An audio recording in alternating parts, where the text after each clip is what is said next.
Control boards can wire separate blower speeds for heating and cooling, so you can set distinct low, medium, or high fan profiles for each mode and improve comfort and efficiency. Match the control board terminals to the furnace and air handler wiring diagram first. Most modern boards label furnace fan speed outputs as G, G2, and G3, or as heat fan and cool fan terminals. Identify which terminal is dedicated to heating and which to cooling before cutting or moving wires. If the existing blower motor has separate speed taps, label each tap by resistance with a multimeter so you can map low, medium, and high to the correct board outputs. Don't assume colors match across manufacturers. When the board offers separate heat and cool fan speed terminals, run individual leads from each terminal to the motor speed tap you want for that mode, and secure connections with crimped insulated terminals or screw lugs rated for the motor current.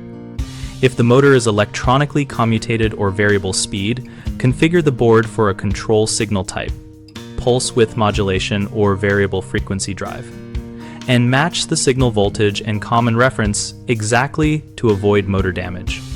Program the thermostat and board dip switches to enable separate heat and cool fan control. Some systems require enabling a dual speed or mode-specific fan option or mapping in the installer setup menu. Always verify motor amperage and board current ratings. Add a fused auxiliary circuit or install a motor relay when the board cannot carry the full starting or running current. After wiring, test each mode with a slow ramp. Start cooling at the configured speed, then switch to heat, watching motor current and cabinet vibration for signs of miswiring or mechanical stress. One of the top 3 mistakes is misidentifying terminals when searching for thermostat wiring diagrams and control board labels, leading to swapped heat and cool speeds. Fix this by tracing and labeling each wire, using the board schematic and a multimeter to confirm continuity before finalizing connections. One of the top 3 issues is exceeding control board current limits when driving multiple speed taps directly, which can burn contacts or damage the board.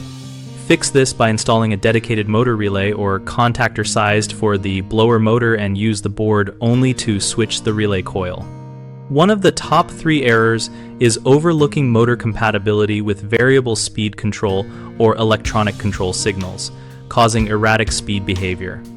Fix this by checking the motor type in the motor nameplate and manufacturer documentation, then selecting a control board mode or interface module specifically matched to permanent split capacitor motors or electronically commutated motors. BigHomeProjects.com lists local HVAC contractors who routinely handle control board reconfigurations and blower speed setups, making it easier for homeowners to find pros that understand separate heat and cool fan wiring. The directory also helps contractors get qualified leads by showcasing their specialties and verified reviews, so they connect with homeowners needing precise thermostat wiring and replacement work.